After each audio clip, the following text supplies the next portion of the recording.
Welcome back to Saint of the Day, the channel where every morning we open the calendar of heaven and meet the men and women who gave everything for Christ. Today, July 22nd, the Church honors one of the most beloved women in all of Scripture, Saint Mary Magdalene, the Apostle to the Apostles. Before she ever stood at the foot of the cross, Mary Magdalene was a woman in chains, not chains of iron, but of 7 demons that tormented her body and soul.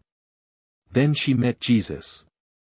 In an instant, he set her free, and gratitude became the engine of her whole life. In a world where women were expected to stay hidden at home, Mary broke every convention, following Jesus on the road and supporting his ministry and the 12 apostles with her own resources. When terror scattered nearly every apostle during the Passion, Mary Magdalene did not run. She stood at Calvary, weeping, holding up the Blessed Mother as Jesus breathed his last. She helped prepare his body for burial, and on that first Easter morning, she returned to the tomb while it was still dark. Finding it empty, she wept, until a familiar voice called her by name, Mary. In that single word she recognized her risen Lord, who entrusted her with the greatest news in human history. She is the patroness of penitents and contemplatives, and her life teaches us this: no past is too broken for Christ to turn into a testimony. On this very same day, centuries later, in a land far from Jerusalem, the Church also celebrates a young Welsh priest whose joy itself became a weapon of faith, Saint Philip Evans, martyred on July 22, 1679. Born in Monmouth, South Wales, in 1645, Philip was a young man overflowing with life, gifted on the harp, passionate about tennis, full of laughter. But the harsh penal laws of his homeland forbade him a Catholic education, so he crossed secretly to the continent, joined the Society of Jesus, and was ordained a priest in Liège. In 1675 he slipped back into South Wales, ministering in secret for 4 years, disguised, moving from refuge to offer the Holy Mass to a hunted flock. When the hysteria of the so-called Popish plot erupted in 1678, a bounty was placed on his head. Warned to flee, Philip refused to abandon his people and was betrayed and captured that December. Locked in the freezing black tower of Cardiff Castle, he astonished his jailers. Instead of despair, he sang and played his harp. Sentenced to death simply for being a Catholic priest, he walked to the gallows joyfully, proclaiming his unshakable love for God before he was hanged and quartered. He reminds us that even chains cannot silence a heart set on fire by Christ. Executed that very same day, standing beside him, was another priest who had spent decades running from that same gallows, St. John Lloyd, whose feast the Church also keeps on July 22. Born in the rugged hills of Breconshire, Wales, John chose not the cloister but the harder road of a secular priest serving hidden Catholics. His calling forced him abroad to the English college in Valladolid, Spain, where in 1649 he took the missionary oath, knowing full well that returning to Britain meant becoming a fugitive marked for death. He returned anyway in 1654 and began one of the longest hidden ministries in the history of the English persecutions, 24 astonishing years spent slipping in and out of the priest holes of noble Catholic homes, baptizing infants and offering Mass in the dead of night.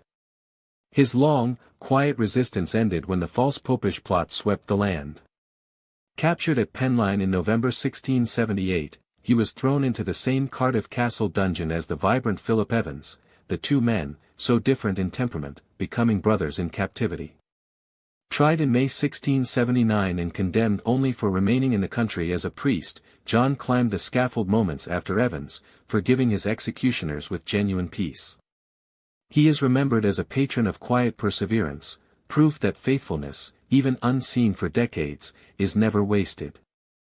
On this same July 22, the Church's memory travels across the world to a poor village in China, to honor a 14-year-old girl whose courage still humbles us today, Saint Anne Wang.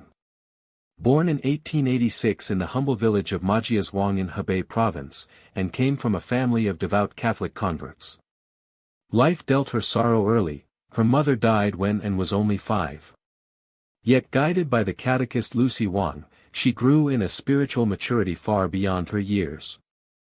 At just 11 years old, when her relatives tried to arrange her marriage, and astonished everyone by declaring her desire to consecrate her heart and body to Jesus Christ in perpetual virginity, enduring bitter family opposition for that choice. In July of 1900, the violence of the Boxer Rebellion swept through her village. An anti-Christian militia burned the chapel and dragged a crowd of Catholics into the village center with one brutal demand: trample the cross and renounce the faith, or be beheaded.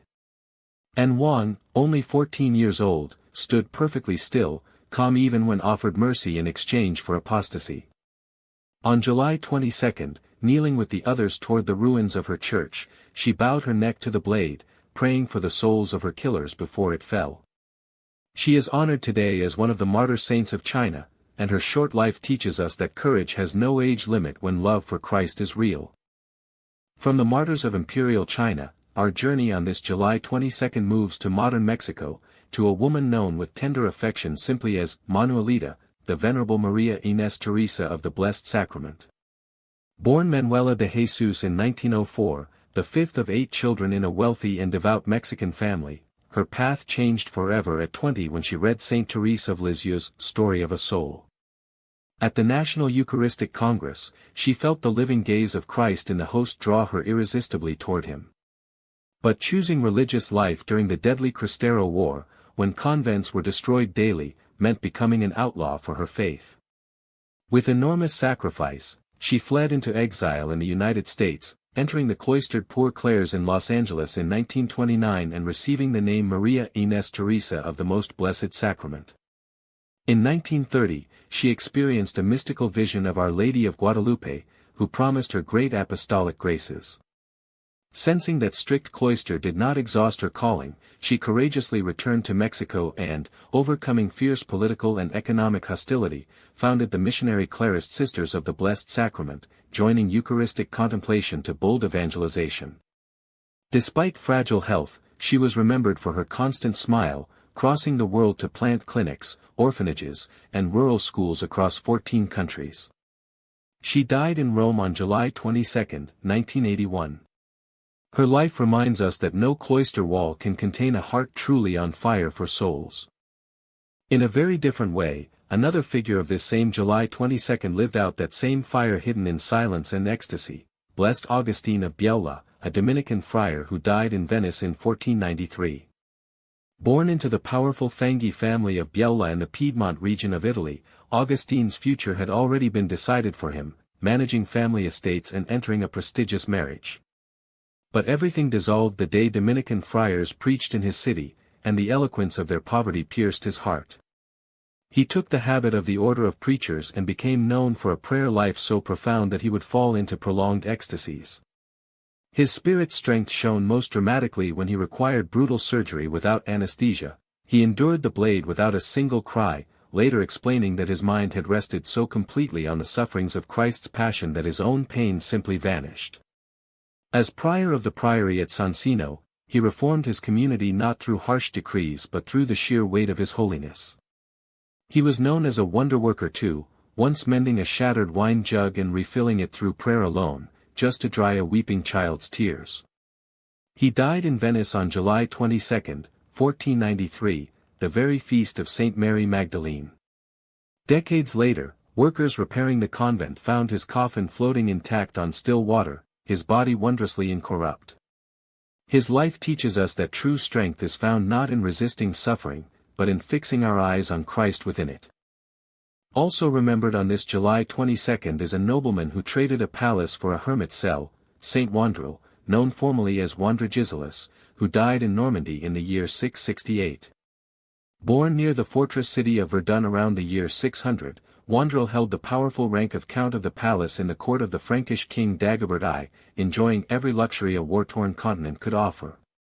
But in 628, after years surrounded by gold and steel, he felt God's call overwhelm the emptiness of glory. In peaceful agreement, he and his wife each embraced consecrated life, she entering a convent, and Wandrille departing with empty hands for the Swiss abbey of Romainmodier. He spent a decade absorbed in communal monastic life before retreating into the wild Jura Mountains as a solitary hermit, and later journeying to Bobbio in Italy, the great center of monasticism founded by Saint Columbanus. After ordination as a priest in Rouen, he founded, in the year 649, a great abbey in the valley of Fontenelle, the very abbey that today bears his name. There he raised not only chapels but a vital library, a school, and vast farmlands that turned the wilderness of Normandy into a beacon of Christian learning. He governed his monks as a guide of justice and peace until his death, full of years, on July 22, 668.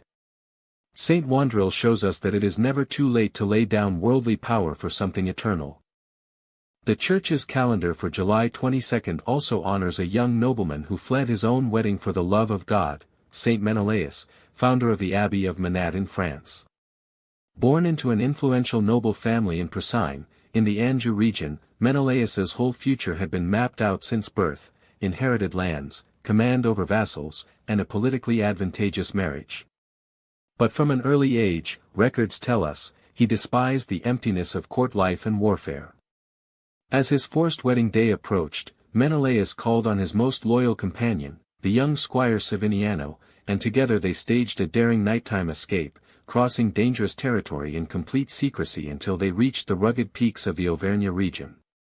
There, Menelaus renounced the sword for good and presented himself at the monastery of Saint Schaffer, begging Abbot Theophritus for admission. To test his noble pride, he was assigned for years to the harshest servile labor, scrubbing floors and hauling stones under strict discipline and silence, humiliations he embraced with astonishing gentleness. His remarkable inner transformation convinced the regional bishop to entrust him with a formidable mission, to march to the crumbling ruins of the ancient Abbey of Monmouth and rebuild it from nothing. Becoming a builder of souls as much as of stone walls, Menelaus gathered a new community there, always choosing the smallest, humblest cell for himself to lead by example, until his peaceful passing into eternal life. He teaches us that true nobility is measured by humility, not by birth. Also remembered today, July 22, is a bishop who traded his mitre for chains, Saint Cyril of Antioch, a martyr of the early 4th century. The heavy responsibility of shepherding the diocese of Antioch fell to Cyril around the year 279, no peaceful assignment, as Roman authorities schemed against the Church and internal theological disputes threatened to tear the community apart. Cyril governed with remarkable learning and deep charity, notably working to restore communion with clergy who had been unjustly exiled over lesser disputes, always prioritizing reconciliation among Christians. But everything changed in the spring of the year 303, when Emperor Diocletian signed his brutal Second Persecutory Edict, aiming to destroy the Church's very leadership by ordering the arrest of bishops and deacons everywhere. As the visible head of his diocese, Cyril's capture was immediate. His fierce refusal to worship pagan idols or sacrifice to Jupiter enraged the Roman magistrate. To avoid creating a local martyr's shrine, imperial officials instead stripped him of his mitre and condemned him to permanent exile. Chained like a common slave, he was marched to the brutal mineral mines of the province of Pannonia, near modern-day Hungary. Deprived of bread and crushed by exhaustion and deliberate starvation, he died in those mines, seemingly forgotten by the world, yet his sacrifice sealed, in gold, his triumph in heaven. Saint Cyril reminds us that no earthly humiliation can strip away a soul's true dignity before God. Our journey through this July 22 closes with an extraordinary conversion story from the ancient Holy Land, Saint Joseph of Tiberias, known to history through the writings of Saint Epiphanius. Joseph was rooted in the Jewish theological and social elite of Roman Galilee in the 4th century. As a brilliant scholar and close assistant to one of the greatest patriarchs of the Sanhedrin at Tiberias, he enjoyed every privilege of that intellectual aristocracy. But a secret at his master's deathbed shattered his entire worldview. He witnessed the aged patriarch secretly summon a Jewish Christian physician to pour baptismal water over his trembling head. Stunned that the very man who had spent his life refuting the Gospels would seek Christian baptism at the end, Joseph searched the Sanhedrin's restricted archives and uncovered hidden Hebrew translations of the Gospels of Matthew and John. That forbidden study kindled in him a burning belief in the messiahship of Christ, and rumors soon spread among his furious peers. Discovered during a journey through Cilicia while carrying those Gospels, he was violently seized by a mob, whipped through the synagogue, and thrown from a bridge into the icy waters of the Cydnus River. But the current itself seemed to save him. He emerged from those waters resolved, at last, to be baptized a Christian. Word of this noble convert reached Rome itself, and Emperor Constantine honored him with the title of Comes, Count of the Empire, giving him imperial resources to raise the first Christian churches in the strongholds of Galilee, Nazareth, Capernaum, and Tiberias. And that brings us to the end of today's 10 remarkable witnesses. If their courage moved you even a little, follow and subscribe to Saint of the Day so you never miss tomorrow's story. Leave a comment asking for the intercession of any of these saints for someone you love who needs it right now. And please, share this video with someone who might need to hear one of these stories today, because a simple share like that is truly a small act of evangelization. The full prayer to each of today's saints is waiting for you in the description below.